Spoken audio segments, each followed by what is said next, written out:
I became involved in advocacy for the disabled very much by accident. It began in 1992 when I was part of a team of volunteer lawyers who were monitoring activities for the general election. I was assigned to the election board headquarters, and I noticed that they were not counting absentee ballots that were not notarized. We did some investigation and did some research, and we realized that under federal law, when the reason for absenteeism is disability, a notarization cannot be required. So we brought a suit against the election board to count those ballots. I worked with Paraquad and other disability groups as part of the preparation for that lawsuit.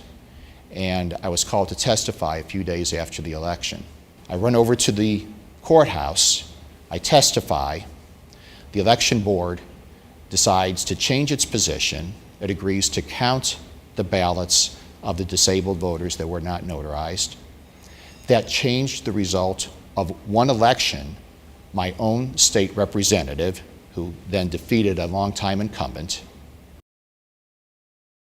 After my contacts with the disability community and working with on disability issues for Missouri Attorney General Jay Nixon, I got on the board of Paraquad. At that time, I did not have any family members who were disabled, and I believe I was the only board member who did not have a family member who was disabled or who was not disabled themselves.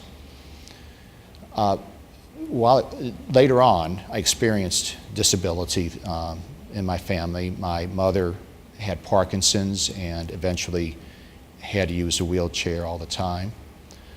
My father at one point fell, broke his hip, and his leg was amputated.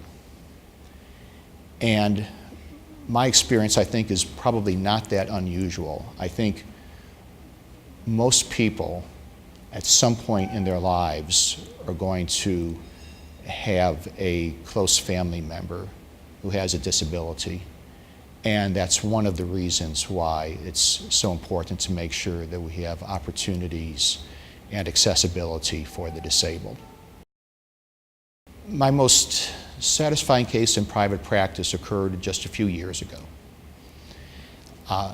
I was contacted by a gentleman who had lost his real estate license as a result of a misdemeanor conviction. When I called the supervisor at the Attorney General's office, it was somebody who I had not worked with before, even though I knew many people in the Attorney General's office from my years working there.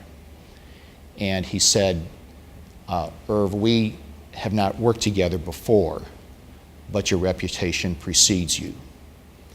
So let's see if we can work something out. And I worked with him, and we were able to work something out. And then when I told the gentleman that he was getting his license, he said, "You gave me my life back." And that's the feeling that I wanted to have when I went to law school. That's why I went to law school.